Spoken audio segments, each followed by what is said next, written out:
Since about 8 years ago. Today I'm going to use juggling to help teach some of the things I learned while learning to juggle. These are the things that also helped me live well with Parkinson's, and I'm going to do most of it while juggling. Good jugglers are always ready with a drop line.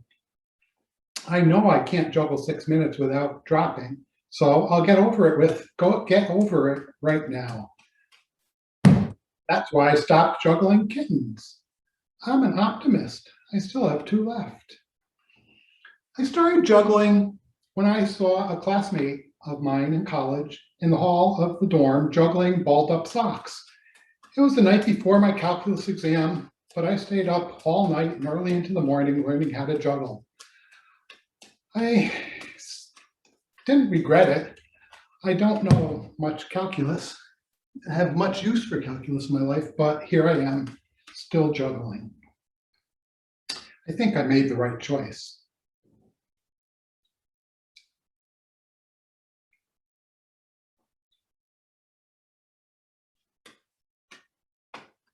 Soon after that, I bought the juggling book.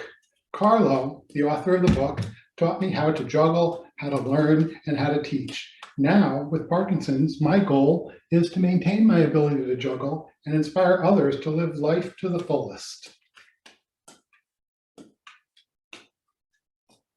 I don't expect that you'll learn to juggle by the end of this presentation, but maybe you'll realize that what I'm telling you about the lessons that I learned to juggle are a metaphor for what I try to practice in order to live well today.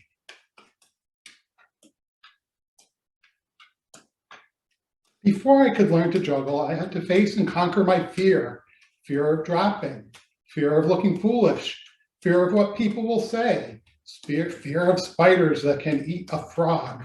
I still haven't conquered that one. Spiders that can eat a frog. After conquering my fear, I had to learn to relax. I found that box breathing almost instantly makes me more relaxed. Here's how you do that. Breathe in for 4, hold for 4, breathe out for 4, hold for 4. I feel more relaxed already. I didn't learn to juggle by throwing 3 balls into the air and catching them all before they hit the ground. I needed to break it up into smaller goals. I started with 1 ball. I made a goal of throwing 1 ball from hand to hand and catching 5 times and then stop. I call this a SMART goal. It's an example of how you can make a goal that you can measure. It isn't too hard. It's part of the larger goal of juggling 3. And in a day or 2 or 3 or a month, you should be able to do it. I try not to be disappointed and discouraged if progress towards my goal isn't a straight line. It's normal to have plateaus and potholes, detours and downturns. I try to persevere and get there.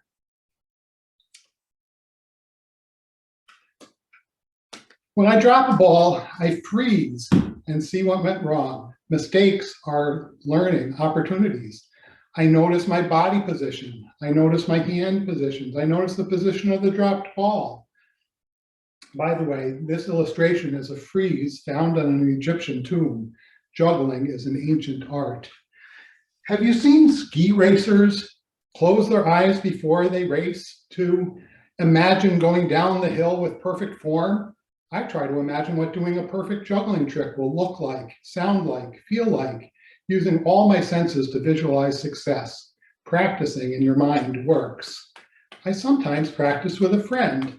Partner juggling requires communication and respect. I try to be sensitive to my partner's style and timing and adapt to them. I try to make my partner look good. I try to throw the ball to my partner, not at my partner. Juggling can be a form of meditation. For a few minutes a day, juggling clears my mind of extraneous thoughts and allows me to reflect on gratitude for all the gifts I've been given in my life.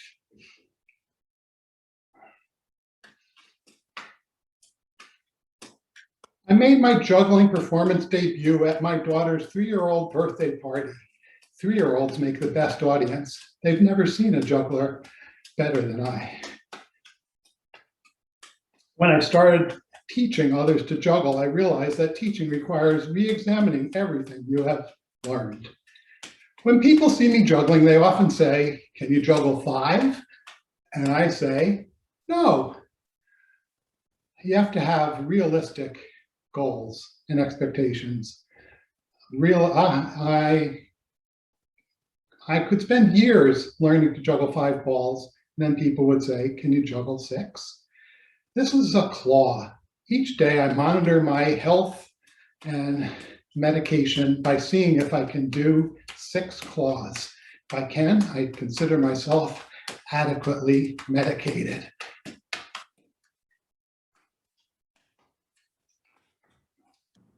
I celebrate